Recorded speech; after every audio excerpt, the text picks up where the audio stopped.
Good morning everyone. আজকে আমি একটু লেটে উঠেছি। উঠেই সকাল সকাল চিয়া সিড দিয়ে লেমন হানি ওয়াটার নিয়ে নিচ্ছি। তারপরে ঘরে নিয়ে এসে একটু কিছুক্ষণ বসে খেতে খেতে একটু টিভি দেখছিলাম। দেন ঘরটা গুছিয়ে নিচ্ছি, বেডটা।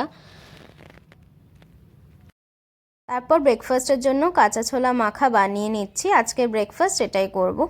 লাঞ্চের জন্য বানিয়ে নিচ্ছি chicken with sauteed mushroom and bell peppers. ওতে আমি একটুখানি বাটারে মাশরুম, ক্যাপসিকাম, চিকেন একটু সতে করে নিয়েছি। তারপরে পার্সলে, প্যাপরিকা আর গোলমরিচ আর সল্ট দিয়ে ভেজে নিয়ে ব্যাস রেডি। এটা এখন খাচ্ছি আমি। হেভি টেস্টি হয়েছিল।